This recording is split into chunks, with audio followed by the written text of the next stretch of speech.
আসসালামু আলাইকুম। এখন দেখবেন সংবাদ শিরোনাম।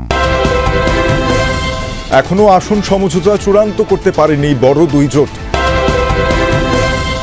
বিদ্রোহী প্রার্থীদের নিয়ে দুশ্চিন্তায় বিএনপি, 13টি আসনে সুরাহা করতে পারেনি জামায়াত জোট। যারা বিএনপি বলে পরিচয় দেন প্রতিটা নেতা কর্মী সমর্থক ভোটাররা সবাই ঢাকা 12 আসনে বিপ্লবী ওয়ার্কার্স পার্টির এই কোদাল মার্কার পক্ষেই প্রত্যেকে কাজ। নয়াপল্টনে স্কুলে শিশু মারধরের ঘটনায় শারমিন একাডেমির ব্যবস্থাপক প্রবীর কুমার গ্রেফতার, প্রধান শিক্ষিকাকে ধরার চেষ্টা চলছে। শুরু হয়ে গেছে ভোটের মাঠের লড়াই, তবে এখনও আসন সমঝোতা চূড়ান্ত করতে পারেনি বড় দুই জোটে। বেশিরভাগ আসনে বিএনপি জোটের একাধিক প্রার্থী রয়েছে, অন্তত 13টি আসনে আছে জামায়াত জোটের একাধিক দলের প্রার্থী। একাধিক প্রার্থী নিয়ে বিএনপি জোটে মাথা ব্যথা না থাকলেও তাদের গলার কাঁটা বিদ্রোহীরা। জামায়াত জোট বলছে সমঝোতা হবে শিগগির। আরিফুর রহমান সবুজের রিপোর্ট। পাবনার দুটি আসন বাদ দিয়ে ত্রয়োদশ জাতীয় সংসদ নির্বাচনের 298টি আসনে প্রতীক বরাদ্দ দেয়া হয় বুধবার। কমিশনের তথ্যমতে এসব আসনে ভোটের জন্য লড়বেন 1981 জন প্রার্থী, যার মধ্যে 91টি রাজনৈতিক দলের 1732 জন, বাকি 249 জন স্বতন্ত্র প্রার্থী। 51টি রাজনৈতিক দলের 29টি বিএনপির যুগপৎ আন্দোলনের শরিক। আসন সমঝোতা করে নির্বাচনের ঘোষণা দিয়েছিল এই জোট। সেই হিসাবে শরিকদের 17টি আসন ছেড়ে দেয় বিএনপি, যার মধ্যে বিএনপিতে যোগ দিয়ে ধানের শীষ প্রতীক নিয়ে মাঠে নেমেছেন 5 জন। তবে 298টি আসনে এই জোটের প্রার্থী প্রায় 450। বেশিরভাগ আসনে ভোটের মাঠে আছেন জোটের একাধিক প্রার্থী। জোটের অন্য দলগুলোর প্রার্থী নিয়ে মাথা ব্যথা না থাকলেও বিদ্রোহী অর্থাৎ স্বতন্ত্র প্রার্থীদের নিয়ে বিপাকে বিএনপি। 30টির বেশি আসনে আছেন এমন প্রার্থী। শরিকদের ছেড়ে দেয়া 4টি আসনেও আছে বিএনপির স্বতন্ত্ররা। এ নিয়ে ক্ষুব্ধ জোট শরিকরা। বিএনপির জনাব তারেক রহমানের সাথে 4 তারিখে আমার আলোচনা হয়েছে।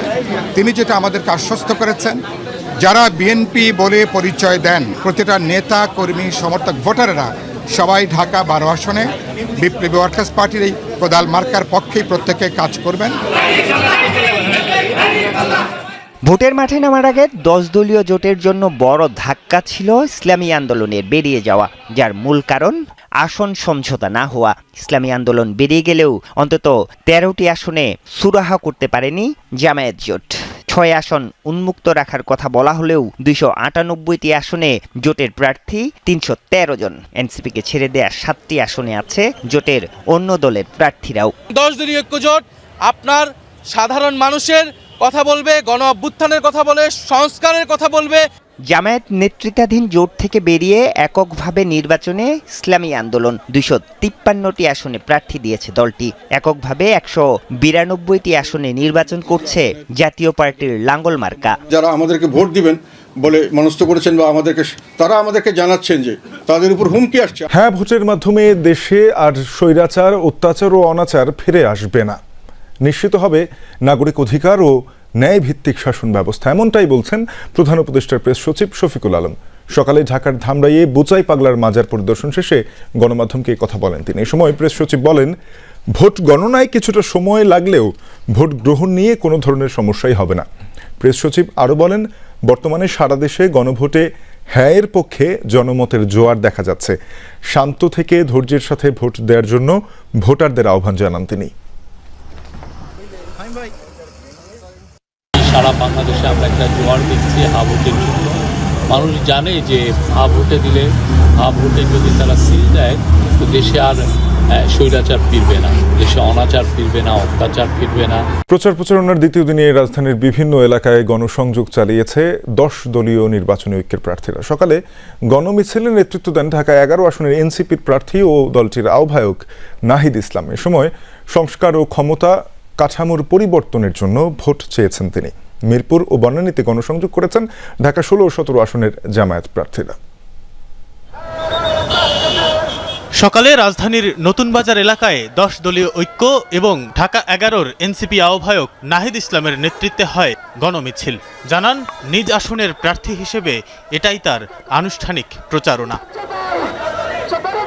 মিছিল পূর্ব সমাবেশে নাহিদ ইসলাম বলেন, এবার ক্ষমতা কাঠামো পরিবর্তন ও সংস্কারের নির্বাচন। আতঙ্ক তৈরি করা হচ্ছে অভিযোগ তুলে বলেন, ভোট কেন্দ্র দখলের চেষ্টা করলে রুখে দেয়া হবে। লাশ হয়তো ফেলতে পারবেন, কিন্তু জীবিত অবস্থায় আমাদেরকে সরাতে পারবেন না। ভোট কেন্দ্র দখলের যদি পায়তারা থাকে, সিল মারার যদি পায়তারা থাকে, সেই পায়তারা আপনারা আগেই ভুলে যান, কারণ সেটা সফল হবে না। পরে নতুন বাজার থেকে বের হয় পূর্ব নির্ধারিত গণমিছিল। অংশ নেয় এনসিপি, ছাত্রশক্তি, জামায়াত, ছাত্র শিবির সহ 10 দলীয় ঐক্যের নেতাকর্মীরা। প্রগতি সরণি ধরে শাহজাদপুর বাড্ডা পার হয়ে পৌঁছায় রামপুরা এলাকায়। মিছিল শেষে সংক্ষিপ্ত বক্তব্যে নাহিদ ইসলাম বলেন, কোনো ফ্যাসিস্ট চাঁদাবাজের স্থান হবে না ঢাকা 11 আসনে। কেউ আঘাত করলে পাল্টা আঘাতের হুঁশিয়ারিও দেন তিনি।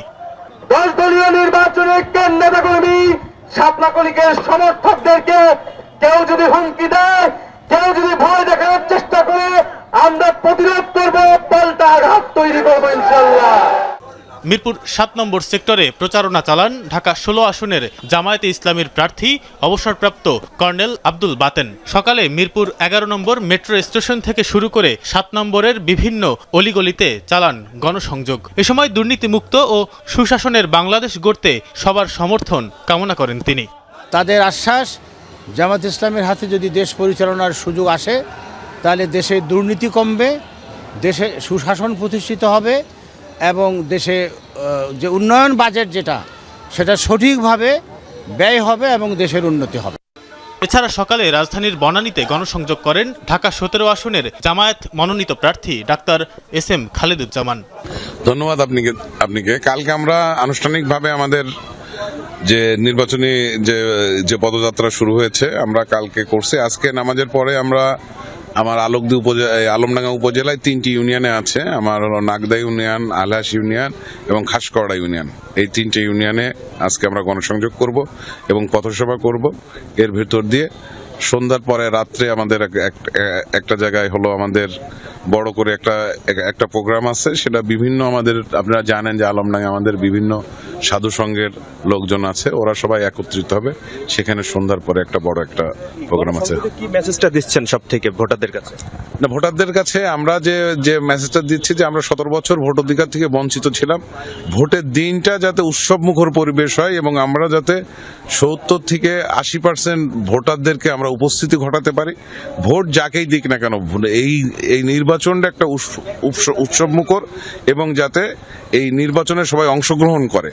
এই দীর্ঘ 17 বছরে যে মানুষ ভোট অধিকার থেকে বঞ্চিত ছিল, সেই অধিকারটার জন্য যে আমরা আন্দোলন করেছি, সেই 17 বছরের আন্দোলন, এইটাকে পরিস্ফুটিত করার জন্য আমরা 12 তারিখকে আমরা বেছে নিয়েছি যে আমরা ভোটারদেরকে করব এবং আমরা এই ব্যাপারে সবাইকে উৎসাহিত করছি যে আপনি ভোট প্রার্থী যাকেই আপনি ভোট দেন না কেন, আপনি ভোট কেন্দ্রে আসেন, ভোট কেন্দ্রে এসে আপনারা ভোট দেন আগামী দিনের একটি পরিবর্তনের